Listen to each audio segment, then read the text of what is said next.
मिलना चाहोगे मेरे साथियों से तो देखो। जी हाँ, मैं हूँ वर्षा। पूरी दुनिया मेरी गिरफ्त में है।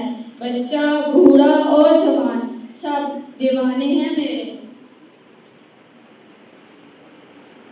गूगल हूँ गूगल, नाम है मेरा गूगल, फेबर का बादशाह हूँ बादशाह।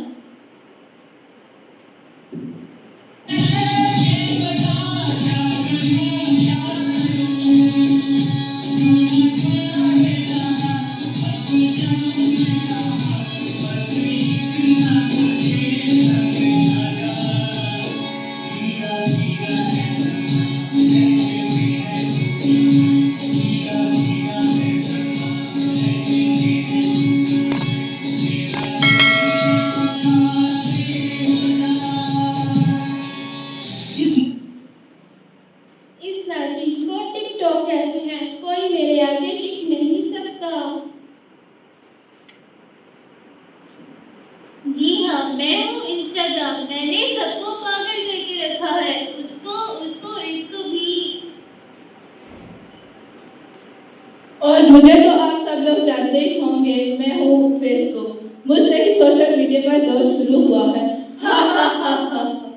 सुना है वो दिन दूर नहीं जिस दिन आदमी दुनिया हमारे इशारों पे नाचेगी।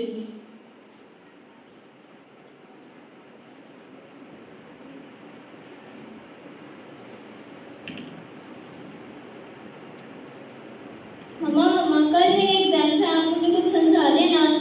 क्यों बेटा, तुम्हारे टीचर्स ने कुछ नहीं समझाया क्या?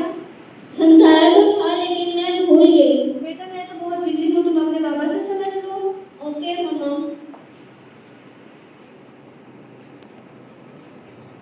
पापा पापा, कल मेरा मैथ का एग्जाम है, आप मुझे कुछ समझा देना। बेटे, I am already getting late, मुझे ऑफिस जाना है, वापस आके समझाता हूँ। ओके पापा।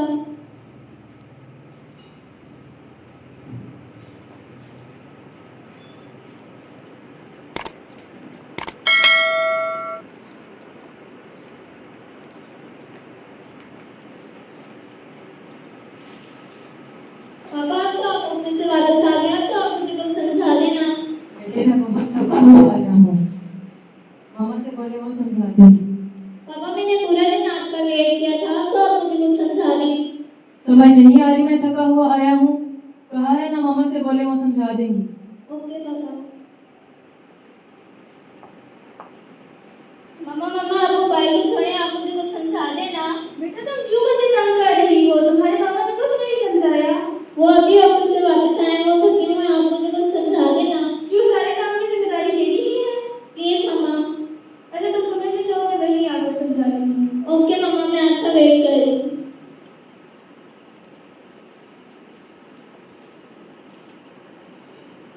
ओ गॉड, मम्मा को कितनी देर हो गई, मम्मा तो अब तक नहीं आई, मैं क्या करूँ? मैं तब तक नेट पर ही सर्च कर लेती हूँ।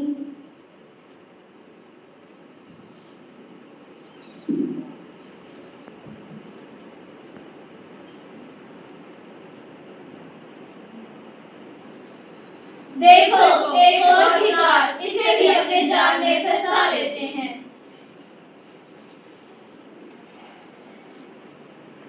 ऐ नादान लड़की, तुम हमारे जाल में पूरी तरह फंस चुकी हो। अब तुम्हें हमसे कोई नहीं बचा सकता।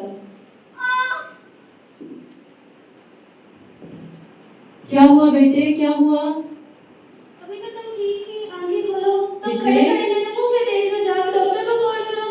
करता हूँ कॉल, तुमसे तो कुछ होता नहीं है, हर वक्त मोबाइल में ही लगी रहती है। हाँ हाँ, मुझसे कुछ नहीं होता, सारी गलती मेरी है, सब कुछ तुम्ही से होता है। डॉक्टर साहिबा जल्दी आइए, मेरी बच्ची को पता नहीं क्या हो गया।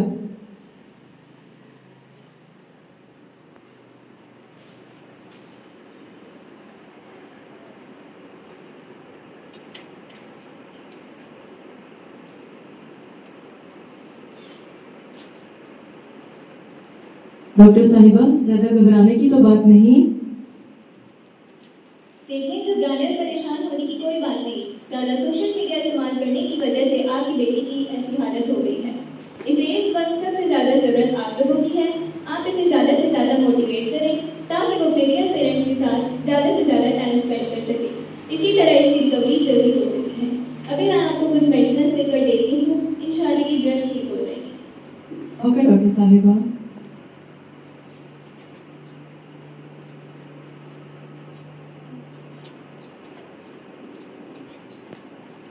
कैसा वक्त आ गया है कि अब हम अपने रिश्तेदारों से ज़्यादा सोशल मीडिया को अहमियत दे रहे हैं। भूल गए हैं वो खुशियाँ जो अपनों के साथ से मिलती हैं। दूसरों की तकलीफ़ों का मजाक बना देते हैं और अपनी तकलीफ़ों का स्टेटस बना देते हैं। हम ज़रूरत से ज़्यादा सोशल मीडिया इस्तेमाल करते हुए भूल जाते हैं कि सोशल मीडिया हमारा इस्तेमाल कर रहा है। हमें चाहिए कि अपने बच्चों को सोशल मीडिया से दूर रखें और उन्हें कम से कम इस्तेमाल करने की इजाज़त दें। हमें चाहिए कि अपने बच्चों को ज़्यादा से ज़्यादा वक्त दें, या कहीं जाए उन्हें अपने साथ लेकर जाएं, जैसे कि ये।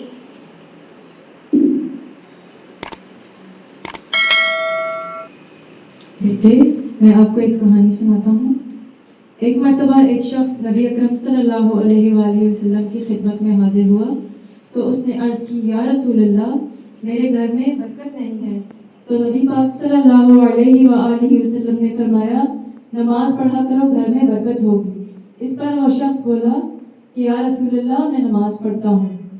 तो इस पर नबी पाक सल्लल्लाहु अलैहि वसल्लम ने फरमाया, अपनी बीवी से कहो वह नमाज पढ़ा करे। अर्ज़ की, या रसूल अल्लाह, वो भी नमाज पढ़ती है। फिर फरमाया, अपने बच्चों से भी कहो कि वह नमाज पढ़ा करें। अर्ज़ की, या रसूल अल्लाह, बच्चे भी नमाज पढ़ते हैं। फिर इरशाद फरमाया कि हो सकता है तुम्हारे घर पर किसी बेनमाजी की नज़र पड़ती होगी, अपने घर पर पर्दे डाल लो। तो प्यारी बेटी, इसलिए हमें चाहिए कि हम नमाज पढ़ें। अल-ज़हरा जो आपका स्कूल है वो नमाज का, कुरान पाक का और इल्म नाफी का दर्स देता है। अल-ज़हरा का मकसद है कि कुरान पाक